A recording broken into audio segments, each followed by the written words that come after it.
All right. Well, welcome into another episode of Ford's podcast. Croft Edwards coming all the way from New Mexico.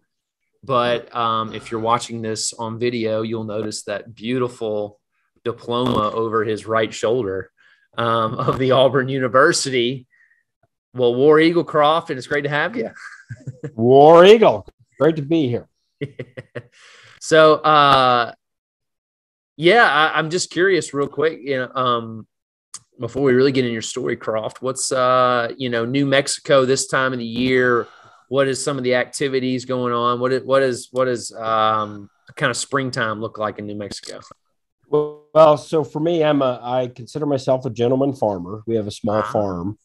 So lots of planting and animal stuff. We have emus, and we just had some emus hatch, and there's chickens running around and other things growing on the farm. So other than right now, the wind and the fires, it's a pretty typical spring, very windy, but the fires aren't near here. So it's pretty hazy. But the other thing is I just got a tractor. So pretty much spring involves me being on a tractor. So, oh, wow. That's what I do I'm kind of jealous. So farming, you mean, so obviously you got the animals, but is it a certain type of vegetables you grow or? No, we have about 3.5 acres. So it's really all just pasture.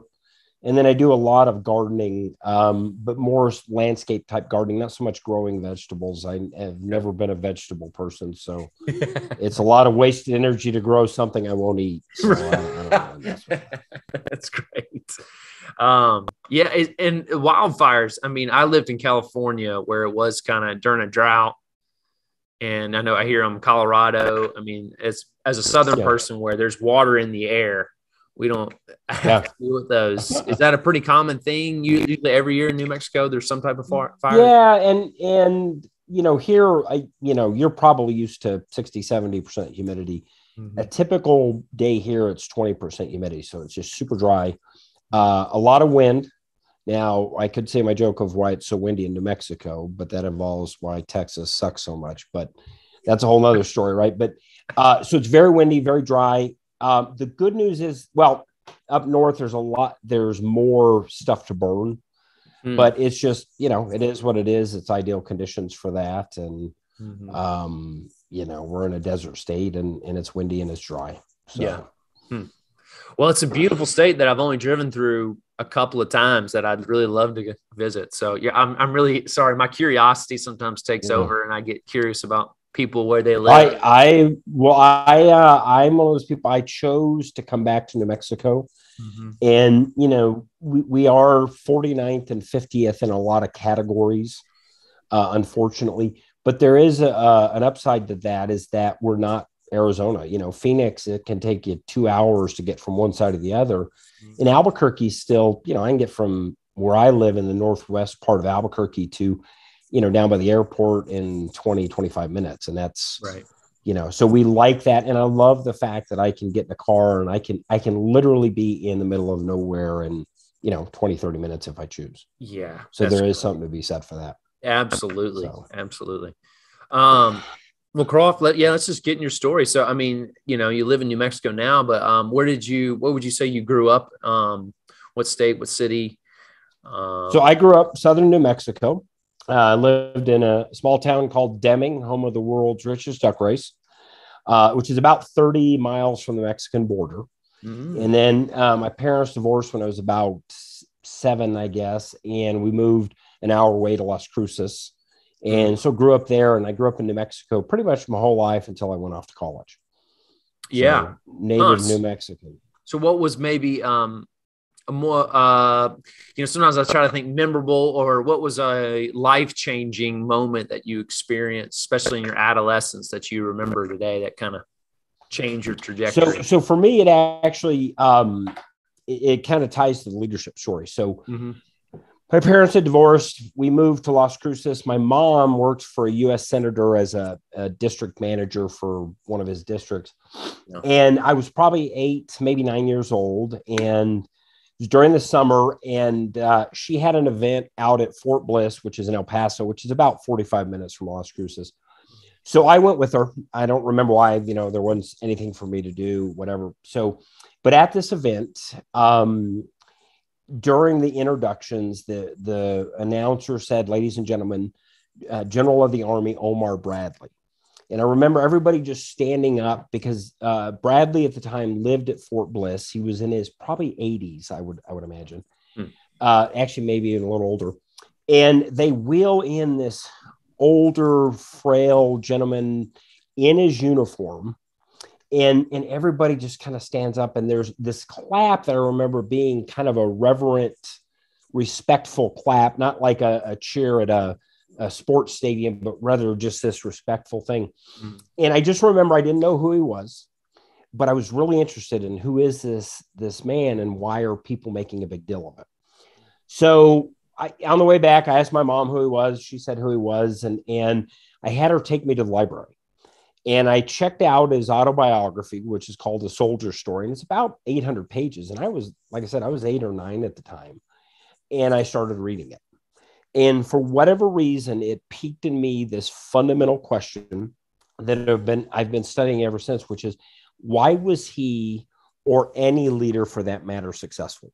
And so what is this thing called leadership? And as I learned more, here's Bradley, who at the start of the war was with Patton, and then Patton became his boss. He was Patton's boss for a while, and then he became Patton's boss, and ended on being the last of the 5-star generals in the U.S. Army, but just very, very quiet person, very reserved. And how is it he could be successful? And then you have somebody like Patton, who was flamboyant and all of those things. And so that event actually kind of planted a seed that I've been studying ever since. And that was one of those, just happened to go see him speak.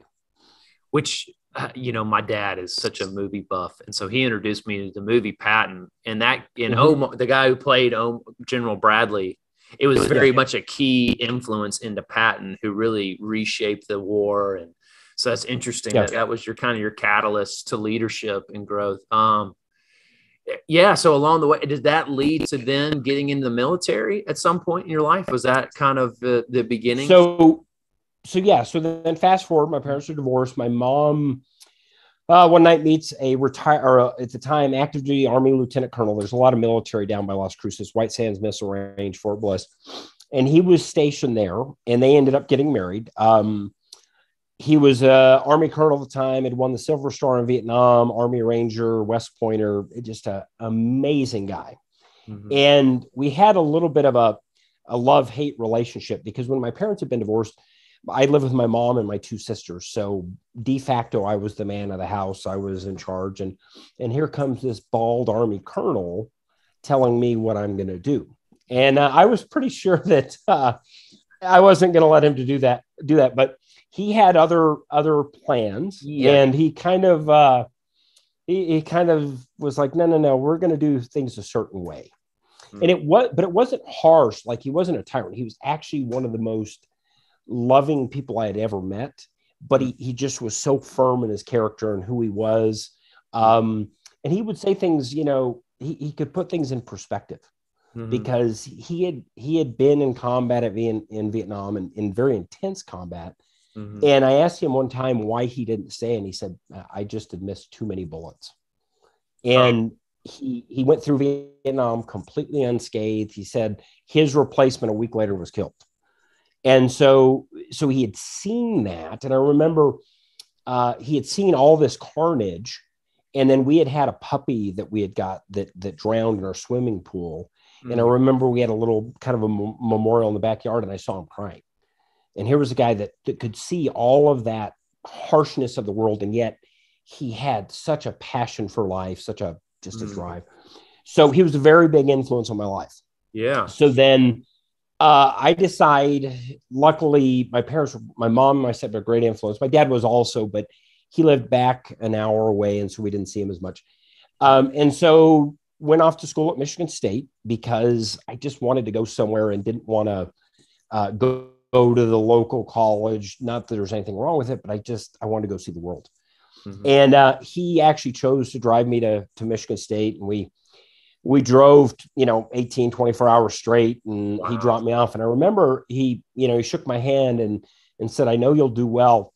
And I thought at the time, I want to give him a hug, but I was like, no, I gotta, this is my moment. I'm off at college.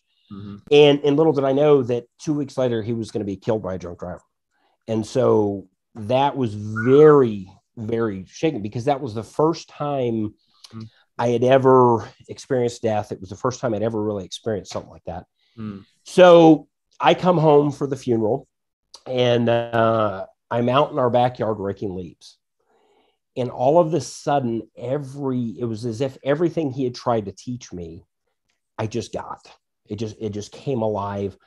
And it was this moment of as close to bliss as I think I could have ever experienced. It was just like, oh. And I just was like, yeah, I get it. And so at that point I said, okay, I knew the type of man he was. So did Army ROTC. And just said, yep, that's a path I want to go on. And then, so did that for 4 years, and then graduate. And a week later, I'm on active duty in the Army. So that's kind of how I got there. It was just, that tied with that idea of what is leadership. And, by then I was a pretty studious amateur historian. So I had a pretty, I'd read a lot on World War II and the Civil War. So I had already started expanding my knowledge of military history and all of those things. And so then the Army was an easy path to choose. Yeah. So he had basically become your father figure in your life. Yeah. He had, but my dad was still in my life. My dad. Yeah. Okay. It's interesting. My dad, I realized after my dad died, what a profound influence he had on me. Because and both of them were very, very powerful. My father was very, very stoic, but he also, one of the things he taught, he loved woodworking.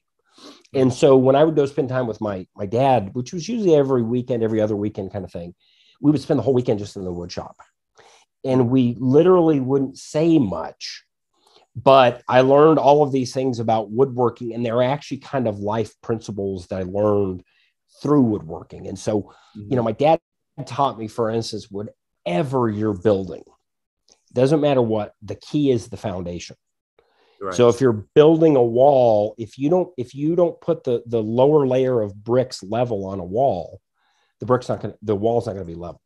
But if you take the time and do that lower foundation and you do it right, then the following levels will all be level.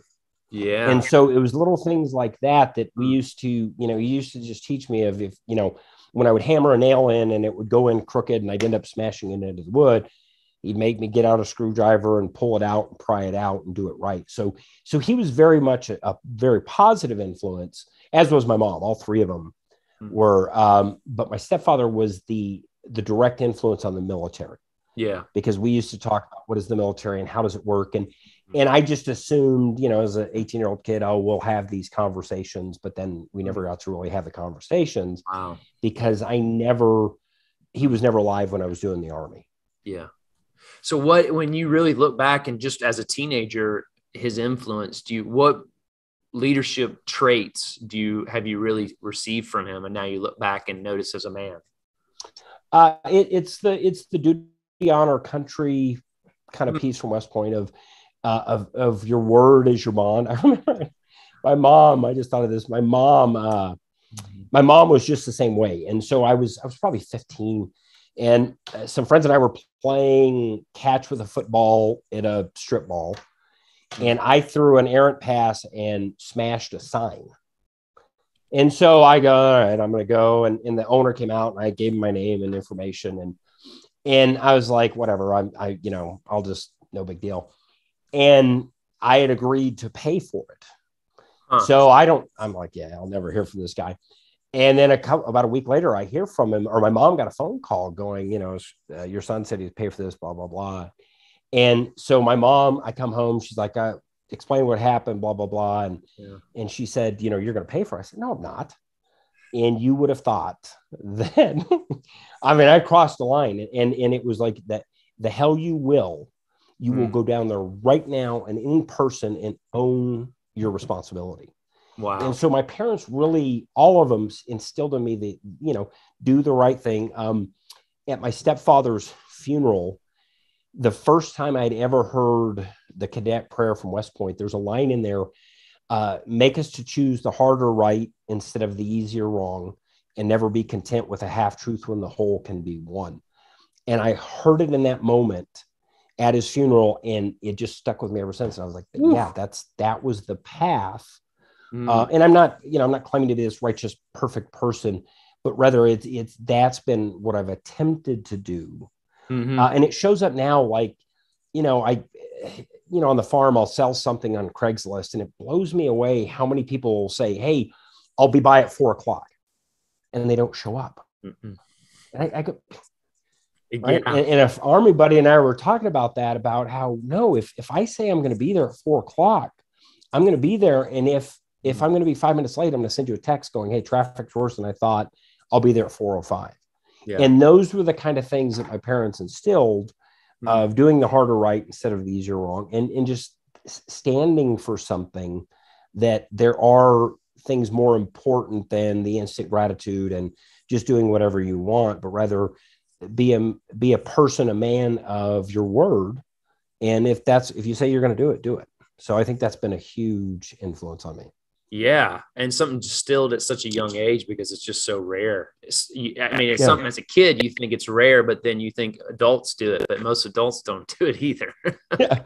Well, and it's funny because, like, so I think about my teenage years, and I have such amazing memories. And one that just kind of showed up was, so my older brother was dating somebody. And I was a typical snotty teenager, and I said something about her which was not favorable. And I'll just, I don't know if we have to be a G audience. So my brother finds out that I said this, and he's pissed. And we're sitting around. My stepdad's at the table eating breakfast. I'm standing there. My brother comes in and just starts pummeling me, right? Just beating the crap out of me. And he was in Ralph knew, my stepfather knew what was going on. And I looked at him, I said, Ralph, are you not going to do anything? And he said, no, I agree with him. Yeah. You're an idiot. You said that. You said those words. You got to pay the price. Yeah. And so my brother and I kind of settled, and it was just one of those who was like, look, you're a man. You said those words. I'm not going to bail you out. Yeah. And so that it was just little things like that, another little quick story.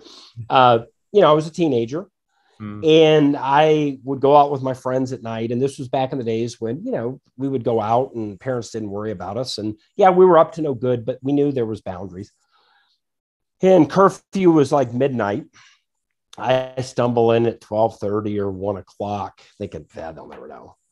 And there's a yellow legal pad, and it said, to whom it may concern. For those of you who think that you can use this residence as a hotel, you are mistaken. If it happens and one is underlined more time, you will find your shit, and pardon my French, and shit was underlined, in the street when you get home. Sincerely, Ralph B. Garrison Jr. And I was like, he'll do it. I had no doubt that if I showed up at 12:01, the next time I said I'd be home at 12, that I would see him on the front yard taking trash bags of my stuff and throwing it out because of that. This is what you're supposed to do. And, I cringe at, and this isn't I'm not getting into the politics or anything, but we're creating generations that people, I feel offended that you looked at me wrong. You know what? Yeah. No. We need adults. You and I have talked about, University of Alabama and Nick Saban, the old school coaches that say, no, here's a standard. And I'm going to hold you to the standard, not because I'm a jerk, but because I believe you can live up to a standard. And I think that's a missing conversation, is we're creating a victim mindset of, oh, this isn't fair. This isn't. No, actually, we need to raise the standard and say, we actually think you can do more. Yeah. And I think that my parents really instilled that. And I'm so thankful that was a standard of, I'm going to push you because I care, not because I just want to be a jerk. Yeah, so. Wow. That's Croft. That's really, well, one is, I'd hate to give credit to Nick Saban and the Alabama football team, but there is something, as someone I respect as just beyond just being an Auburn fan, his leadership abilities, you're right. I think he tells people in the program, it's like, if you don't want to be successful in life, then you won't be successful here. Like, he'll tell players coming in, and like that standard of like, you're beyond just a great football player. And yeah, well, I either refer to him as Saint Nick or the former Michigan State University. Yeah, he was. That's right. I forgot. Yeah, see, so, yeah, he was back in the before he found the glory days of the SEC, right? That's right. Yes. So Croft, also, I mean, with that standard in your home growing up, did that make going in the military that much easier when they had a standard of like, hey? Yes and no, because what I loved in the military, the military is actually one of the, in some respects, it's so easy to thrive in the military because everything is so black and white. Right. I always knew when I needed to be somewhere. I always knew what I needed to wear. I always knew, but the flip side was I knew, and this was one of the reasons I didn't stay for a career. I knew that I would be limited because I couldn't play the game of what success meant in the Army. I was too much of an entrepreneur, too much of a kind of a maverick. I got to do it my own way. And it's interesting because those who know me now, in one respect, like I'm very, the values of the Army and all those things are great. But then those who know me well go, how do you you don't follow rules. You do your own thing. You have to go. And so I struggled because I was kind of swimming upstream all the time. And I was kind of trying to do my own thing. But at the same time, I respected the institution, saw the power of what it stood for, worked for and with amazing people. So, I did well, and I did well enough to, I ended up staying another 20 years National Guard and Reserve, and I did well enough to retire. But I knew that, there wasn't going to be stars in my future. I didn't have this bright future as a general officer or somebody that, and I just, and that's one of the reasons I got out. That wasn't the path for me. Right. So I chose another, and that was the leadership path was great because it allowed me to understand leadership. But one of the things I learned fairly quickly as I got out of the Army was that is simply one type of leadership. Mm-hmm. It isn't the answer. It's a way of being as a leader that serves you in certain situations. Mm-hmm. But as anything, there's limits to that way of leading. And I don't mean things like integrity and honor and all those things. I think those things are timeless and those will apply anywhere. But I see this a lot. I coach a fair amount of people that have transitioned out of the military, and they have this assessment that what served me in the military, I'll just apply it in the business world and I'll be a success. Yeah. And it's like, no, it's a different ball game. Mm-hmm. And so people sometimes struggle with it. And I think I knew that. So I said, I'm more the path of the entrepreneur, doing things my own way. Right. Which, I do want to, the title of your book, LeadershipFlow, Perfectly Square, a story about learning to lead and transforming a company. So on the backdrop of military being such an influence in your life into leadership, but then also having the independent thought, the entrepreneurial brain applying to leadership and leading, and the difference of that into a company. Before we kind of get into that, I'm just curious, as a history buff, who would you say has been a big influence of historical military leaders in your book, as well as your own personal leadership? Well, if I think of famous characters, I have a master's in Civil War history, so I'm pretty nerded out about the Civil War. You and my dad would have a blast. My dad has a bookshelf of Civil War books. Yeah. As do I. So I did the math. After I did my master's in Civil War history, I had read in the span of 2 years, or less than 2 years, 90 different books, had written, over 900 pages on military history. And the irony is I have not picked up a single Civil War book since then, but loved that. Very influenced. Two people, I think. One is Joshua Chamberlain, who commanded the 20th Maine at the Battle of Gettysburg. And Little Round Top, and kind of saved the day, and ended up being battlefield promotion to brigadier general because Grant thought he was going to die, and then brevet promotion, I think, to major general, and he was the person accepting Lee's formal surrender at Appomattox Courthouse. Very interesting professor of theology and rhetoric at Bowdoin College in Maine, and just a kind of a Renaissance type person. Was a college professor and really wanted to join the Union Army. They wouldn't let him. They said, how about we'll give you a year sabbatical and you can go to Europe? He said, great, I'll take it, and went and joined the Army, and then went from there. So the other one that I'm a big fan of is Grant, just because so many things about him, but he just fundamentally was like, just go, don't ever stop. Mm-hmm. He would never, some of my favorite things, one of him, he was known for his ability to be clear and succinct in his orders.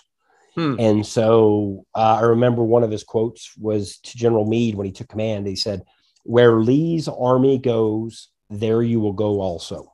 Yeah. And that was pretty much how Meade did it. Just you follow, Lee. Mm-hmm. But he would do things like he would never backtrack. So if he was on a horse and he got lost, he wouldn't retrace his steps. He would just keep going forward, kind of thing. Yeah. So very much both of them were very big. I'm a big fan of Patton. Yeah. Just because I was a tanker, an armor officer, and Patton's flamboyance and all those things. Bradley, Eisenhower from a understanding the role of a political officer, mm-hmm. Having to manage that. And then a real big fan of George Marshall. So, and he was the chief of staff of the Army during World War II. Yeah. And really was kind of considered the indispensable person. Mm-hmm. He had the opportunity. Roosevelt came to him and basically said, do you want to command the forces for D-Day?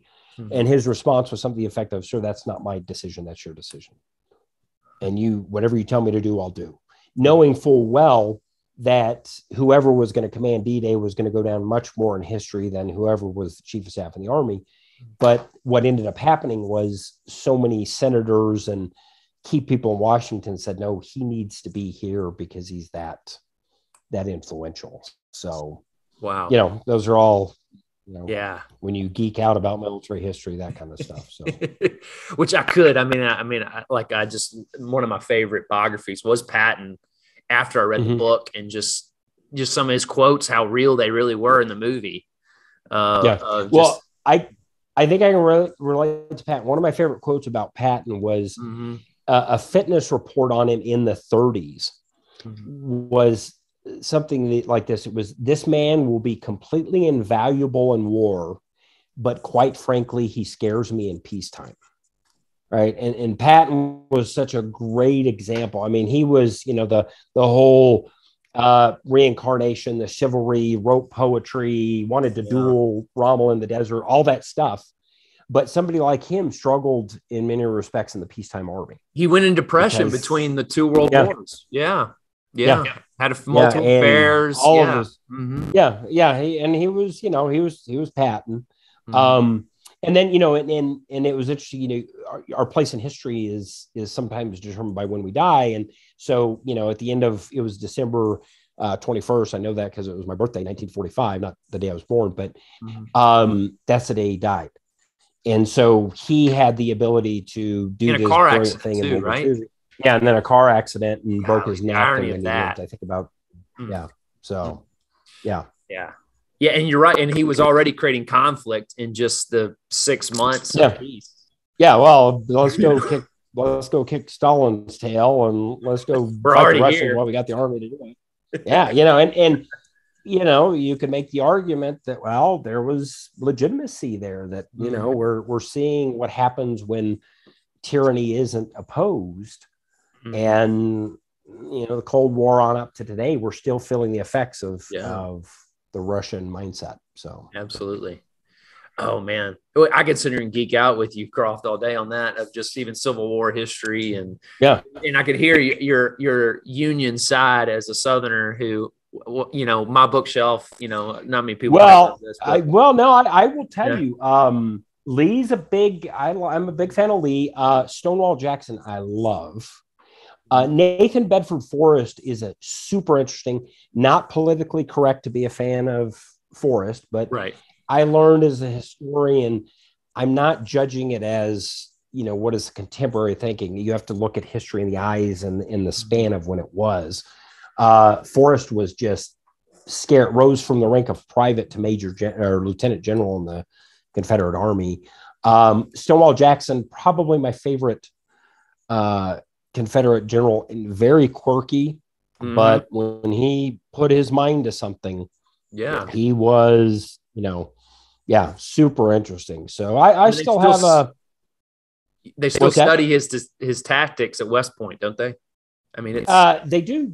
I don't know if they do Jackson, but I mean, the whole thing is still very studied, unless we've made it politically incorrect to do. But so that was such an easy subject to study because it's so interesting and there's so many ways to look at it. And I remember when I was doing my master's, at one point I was reading 4 biographies at a time because the class I was taking was Ulysses S. Grant and his lieutenants. So I was reading the war through Grant and his 3 main subordinates. As the war unfolded, I would read chapters in each and just inch along during the war. So such an interesting subject to study. So really is. Well, I won't waste most of your time on that but I'm a very curious person related that language or that in that time as well. But you're a military reserve, and I know you probably did other things, but what really got you into really focusing on leadership specifically in business, and why leadership is so important in business? So I got out of the Army, and then so what do I want to do with my life? And that question of what is leadership came up again. So luckily here in Albuquerque, I stumbled into a boutique, medium to small size leadership and change coaching and consulting firm. And I was hired as a quote unquote coach, and they had just signed a huge contract with an underground palladium and platinum mine in Montana. So I was hired to go coach frontline supervisors.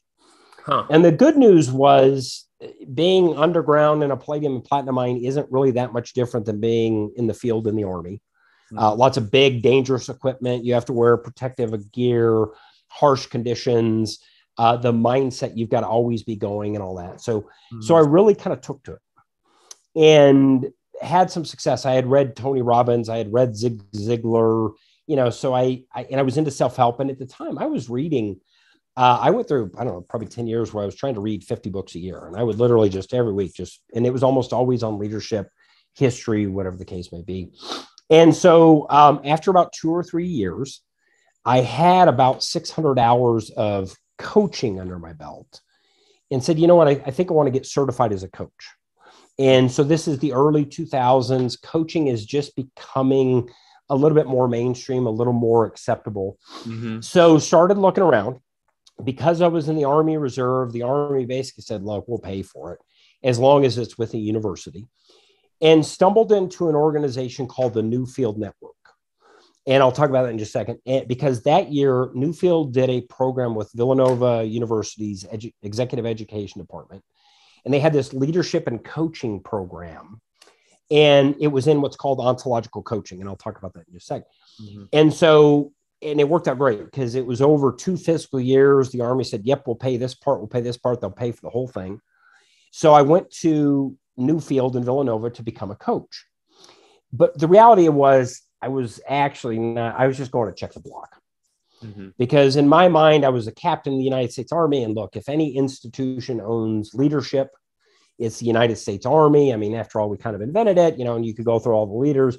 So I'll go, I'll put in my time, I'll check the block, but I just really want to get the certification. And I knew that I was like, look, it's, not a big deal. It's 3 long weekends over the span of a year and then in between. So I walked in, and this is an organization called the Newfield Network out of Boulder, Colorado. And I literally look around and I'm going, what the heck did I get myself into?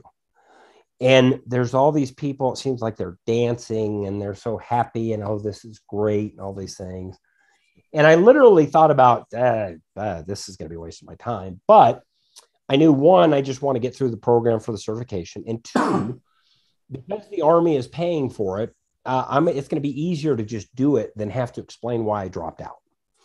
So there were a few other people that had that same look of disbelief on their face. And I thought, okay, we'll hang out. Well, the second day shows up and those people are gone. They flat out said, this is wackadoodle. I'm out of here. So Newfield is founded by a man named Julio Alaya. So if you ever get a chance, just look on YouTube for Julio Alaya, Olalla, a Chilean lawyer who grew up in Chile in the Pinochet regime and fled to the U.S. and did a lot of deep research with other very smart people. And they looked into this idea, and Newfield was chosen as a new field of coaching. And it looked at the idea of, and I'll explain a little bit, what we call the observer. And so I remember I was on day 2, and one of the things in ontological coaching is we look at the body. Mm-hmm. And I remember sitting there and my body was numb. And it was kind of tingling, and it was numb, not like it couldn't feel, but it was numb like there was starting to feel. And I remember saying to myself, I don't know what this is, but I need to be here. And so ended up through the course, and people would say, well, how was Newfield? I'd say, oh, it was amazing. And they'd say, well, what was it about? I think I have no idea. Because it was too far out there. Right. But I'll explain it and try to put it into context. So the idea of ontological coaching, ontology is the study of being human. Mm-hmm. So 2 models to kind of put that in perspective. The first is what we call the OAR model.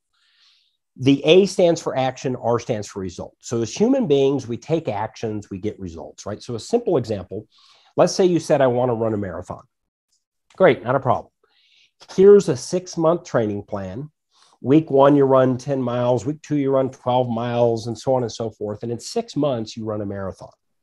And that works unless it doesn't work. Mm-hmm. Right? Because if it was that easy, all I'd have to do is just go get a book and read it. No, I've got 6-pack abs. Just go get a book. Oh, I got a great relationship. Oh, I'm a great leader because I read a book. Right? Mm-hmm. But what it doesn't take into account is the O in the OAR model, which is what we call the observer. How I observe something determines what actions I see, what results I get, right? So using the running analogy, if I hate running and it's Monday morning at 5 o'clock and today I'm supposed to start day 1 of my 6-month training plan, I'm going to roll over in bed and go, I don't want to get out of bed. Mm-hmm. I don't see many actions to take and I'm not going to see the results. Conversely, you or your listeners probably all know somebody who running is life. Mm-hmm. And it's snowing outside and they're excited because they're going to run 12 miles, right? Yeah. That's a different observer. So the idea is first order learning in transactional coaching goes, if I'm going to coach you, I'm just going to give you new actions to take. Yeah. And that's great if it works. But the problem is if we don't shift the observer, those actions probably won't happen. So we call this second order learning. If I shift my observer, now I open up far more actions I can take because using the running analogy, I want to run now. Right. Well, the way I have to do it is I have to find a way of looking at it so that I go, yes, that takes care of what I care about. Mm-hmm. So then we look at what makes us a human being. What are these 5 things? And for me, when I learned this, when I finally started getting it, it goes back to that fundamental question of what is leadership. I realized I could start to see leadership, right? So these 5 things are simply this. And it's simple, but it's very complex. The first is as human beings, we are historical beings. So as humans, we see the world not as it is. We see the world as our history taught us it is. Yeah. So you and I both see the world. We both have lived in Alabama. Mm-hmm. Right. So we've both been in Alabama. So we can see the world from that perspective. The flip side is we've never lived in Uganda. So how can I see the world from that perspective if I haven't? So that idea, we look at history not as a right or wrong or good or bad, but simply to provide context. Mm-hmm. That's the observer I am. And the observer I am, based on my history, determines what I can and can't see. So we're historical beings. The second thing we look at is human beings, we are linguistic beings. We live in language, right? So think about language. Language is the fundamental human technology. Mm-hmm. A baby's born and it has one tool. Cry. That one tool is the ability to cry, right? Mm-hmm. But crying turns into syllables. Syllables turn into words. Words turn into sentences, and sentences turn into conversation. So it's through conversation that as human beings, we coordinate action. You and I are talking at this moment because of a conversation we had. Now that could take many forms, email, conversation, whatever it is. But we look at two aspects in language because there's two distinct things we want to look at. The first is we look at the phenomenon of language. Because language, actually, if you think about it, you went to school, you learned how to conjugate verbs and write sentences. But what you probably didn't learn is that there's basically only about 6 things we can do in language. Yeah. Declarations, offers, requests, promises, assertions, and assessments. All of those pieces go together to form conversation. So we look at the phenomenon because language isn't just descriptive, it's generative, right? If you and I want to create a future tomorrow, I can make a request. I can go, hey, you want to go for lunch tomorrow? Sure. You say yes, that's a declaration. That opens up a new future that wasn't going to happen today, but now that can happen in the future. So we look at that, but then the second thing we look at is that as human beings, we make meaning in language. We live our life in stories. Huh. You and I can go to a meeting, see the exact same thing, and you walk out going, oh, that meeting was awesome. I walk out, oh, that meeting sucked. Yeah. We have different stories, right?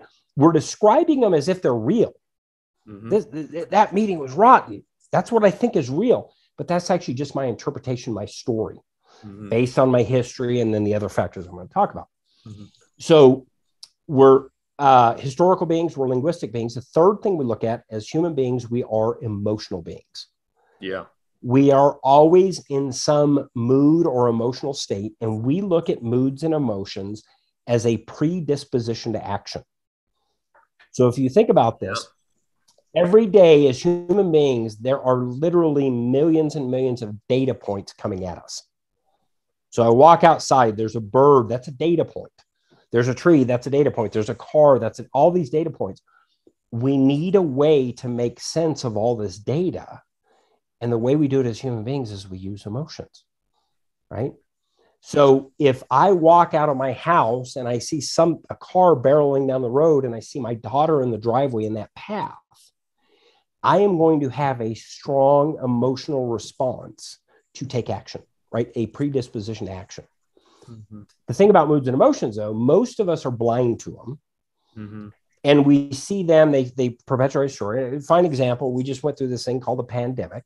Never once did I see Fox or CNN go, look at the mood and emotion we're in. We didn't. We lived them as, look at the facts we're in. Right. Right.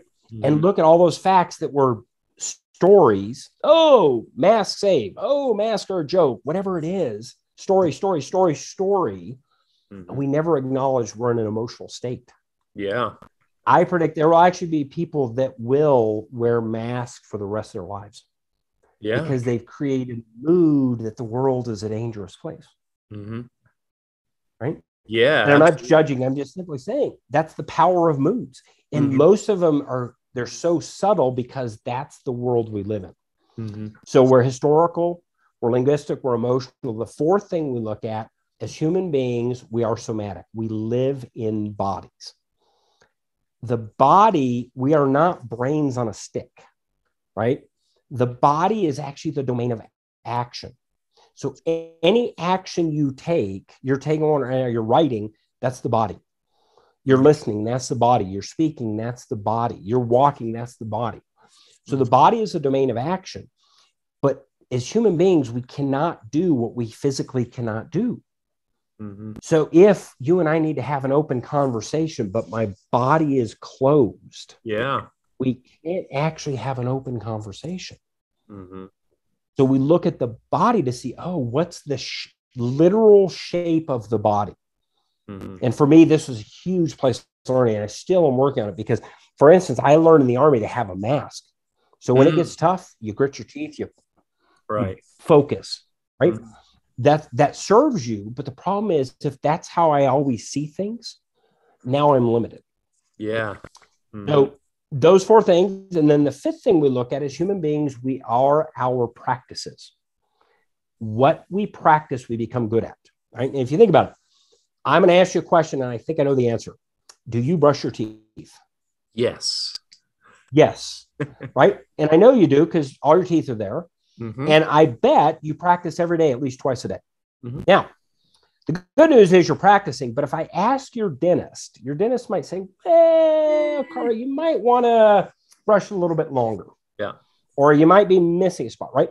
But you've been practicing that. So things that we practice writing, we practice reading, we practice walking, we practice talking. So that serves us, but we may also be practicing things like ineffective emotions.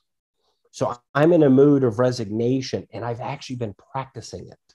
Mm-hmm. And anytime something happens, my body goes, oh, I know that, get in that emotion. That's how we'll see it. Right. So all those things, I know this is kind of long-winded, all those things become the observer. The beauty is if I want to shift the observer, I can fundamentally do it in three domains. I can shift the story, language. I can shift the moods and emotions, or I can shift the body. So a lot of what I do, now go back to that original question that I started when I was 8 years old. Mm-hmm. Now I could see leadership because I could start to go, oh, that leader walks in a room in this body. Now I can start to observe what's possible. They're open. Now we can have open conversations. They're closed. We're not having that conversation. Mm-hmm. A leader walks in a mood of resentment or frustration. Mm-hmm. That creates different conversations. Language has an effect on people in their bodies. Yeah. So for me, this was like when I really started to get it, I was like, oh my God, this leadership thing, I could look at somebody like a Patton or whomever, and I could start to see, oh, this is what they do effectively. This is where they struggle. Mm-hmm. And then when I'm coaching, fast forward today, when I'm coaching somebody, a lot of what we look at is what is your observer, mm-hmm. right? Because how are you observing that thing? So you say you want to get in shape, but the observer you have a story that working out's pain. Mm-hmm. Your body doesn't respond to it. You're an emotion of resignation around working out. If we shift those, mm-hmm. we can make change. A simple example you may see is usually around the first of the year, or you'll see it other times in a gym when somebody had a significant emotional event like a heart attack. Mm-hmm. You'll see the person that all of a sudden now I go, ooh, this is legit. I better make some change. Yeah. But I see people also that show up to the gym. The doctor said, you've got to, because you had a heart attack, and they go up and they show up to the gym and they talk to people for the whole 2 hours because they haven't shifted their observer on what health means. So we can explore all those things. And that's how all of this then came to, go from Army leader to this to now as I coach. That's where I spend a lot of my time with what is the person's observer? How are they seeing it? And then where do we go with that? That's interesting. There's so much. I mean, you unloaded on me, which was beautiful, Croft. Yeah. I mean, just even the historical, though. I mean, the things to change that you said is story, emotion, and body. How we change those. And it's interesting. My listeners have heard me say this way too many times, but it is so key. And I think especially at a young age, I left Alabama, moved to California for 5 years, and the difference of, like you said, story, but even a history, I felt like history anyway, but there was a different being, my body was in a different place, people speaking a different language, even though it was mm-hmm. English, right? But even like seeing people where I had similar values, but they didn't look like the people I grew up with. Mm-hmm. So I'm all just those curious. Things come into play. Yeah. Yeah. And so how much is a human being in that observer state is exposure to new experiences, new people, new ideas help that? Well, we would make the argument that I think I would make the argument that first of all, we have to have histories. Yeah. We have to have a physical shape because I can't be everything. Yes. So we start the moment we're born. If you think about a baby when it's born, mm-hmm. it's literally just a slug. Mm-hmm. but it learns certain things. So it picks up a block, and maybe it's an environment that's rewarded, do more. And so it does that. But maybe it's an environment that, don't do that. And the body shrinks. Yeah. And then it learns, oh, I'm going to be small in this world. So then we go through, and now events come into our lives, new paths, new people, trauma, and how we respond. Yes. Trauma is huge. I think most kind of thinking around this now is that we're shaped by our traumas all the time. Yeah. But we don't know that. You think about the person that, like, we learned something as a kid because one of our parents says something offhanded, don't do that. Only stupid people do that. And then that becomes truth. Go back to speech acts. One of them is what we call an assessment. Assessment is not a fact. It's an opinion. But what can happen is we live assessments as a fact, right? I'll give you an example, not getting into politics. I had a neighbor that when Donald Trump was elected, she literally didn't leave her house for 90 days because the assessment she was living in is that the world was falling. And that's all she could see. Right. And I'm sure there are people that saw that when Joe Biden elected, all that stuff. Right. So, so we're all of these things. And where I think is so powerful, most of us go through it. Well, most people I assess go through it. They're blind to it because I go back. I didn't know what the body doesn't matter in leadership. What the hell does that matter? Now I see, oh my God, it's everything. It's the Holy Grail. Right. Because if I can shift my body and be open, now I can have a conversation. So for me, what's been so powerful about this journey is that awareness that, I don't see the world as it is. I see the world as I am.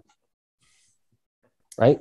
Yeah. So the whole pandemic actually wasn't what it was. It was how individuals saw it. And then collectively, that's how we saw it. Right. But most people I assess are blind to the phenomenon. Yeah.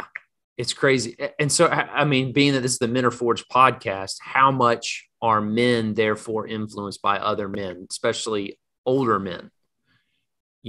Well, it all goes back to the whole observer, right? So I could have just as easily resisted my stepfather. I could have just as easily said, I'm not following that path.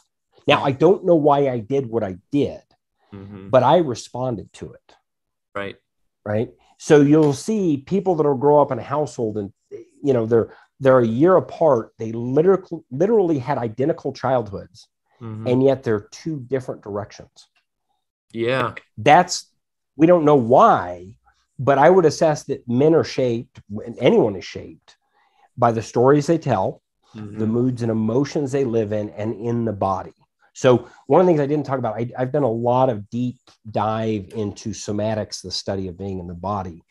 One of my main teachers is a gentleman named Richard Strozzi Heckler.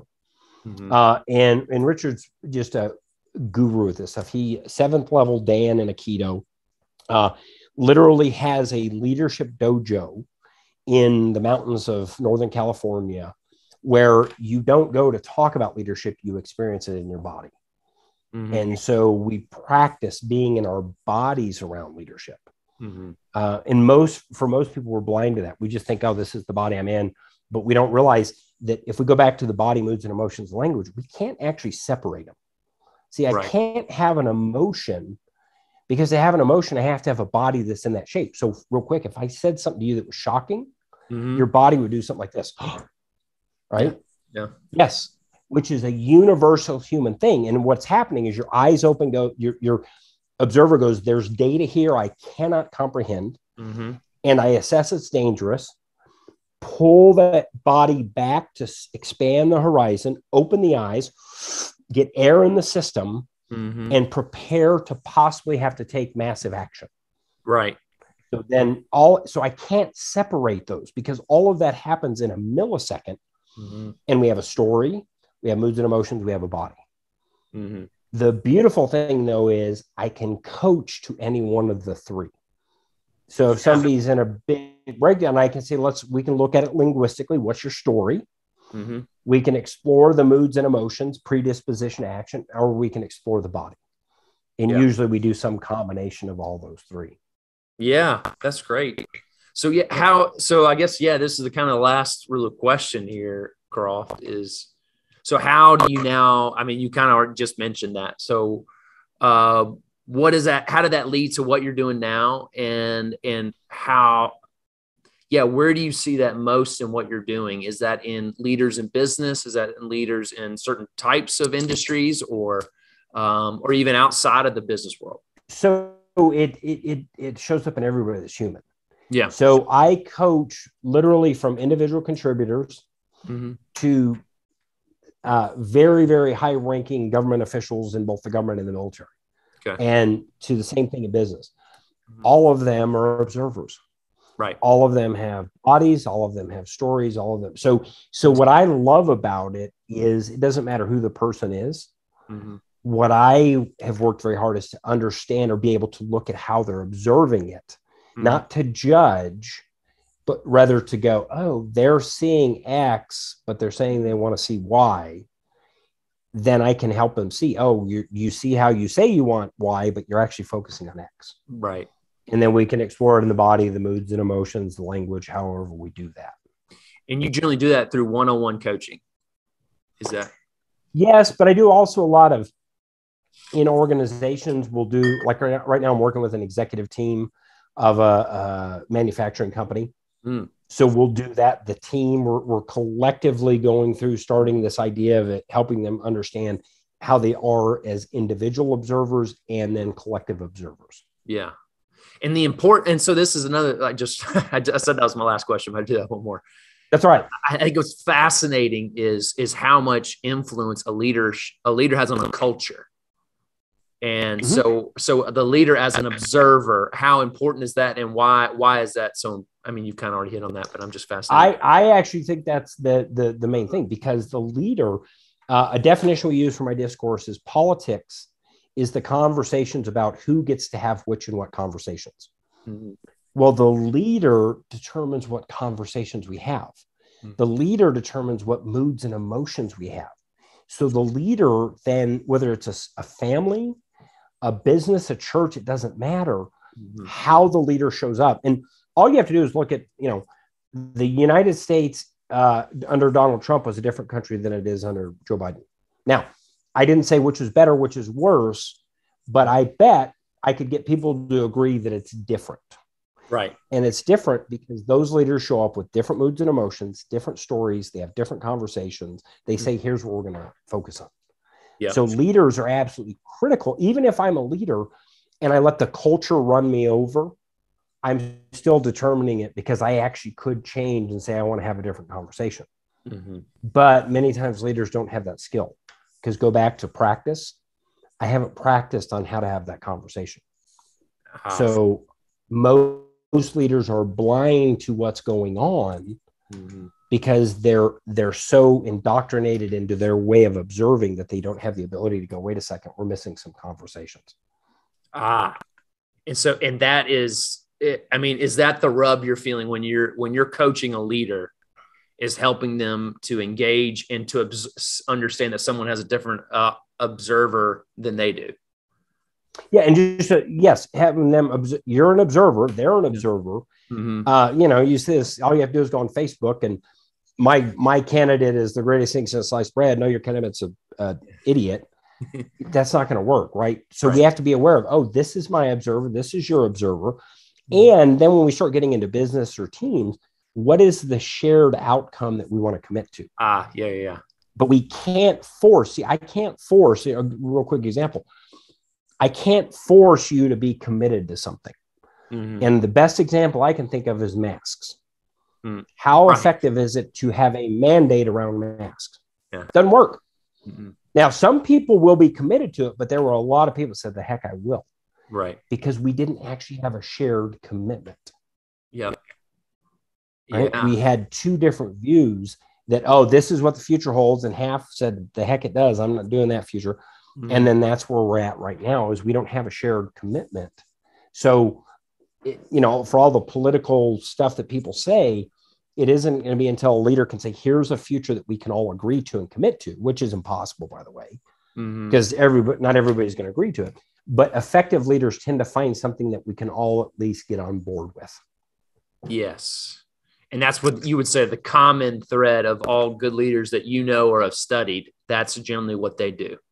Yes. But remember, the one thing that I think is different in whether it's a military or an organization is it's not a complete democracy. See, one of the things I think I rail against current leadership thought is we've got to be servants and make everybody happy. That doesn't work.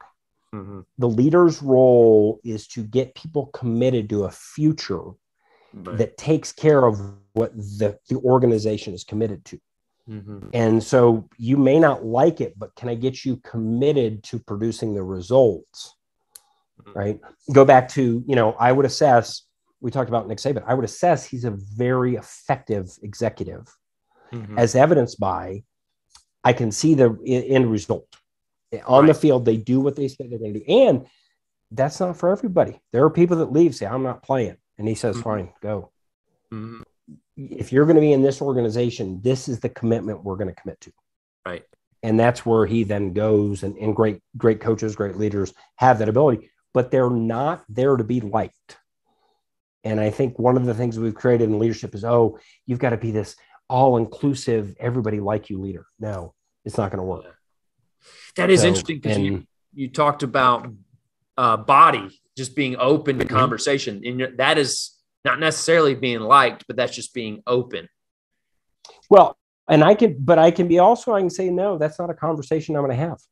Yeah. Right. So if I showed up with Nick Saban, hey, I think you should let me be a starting quarterback.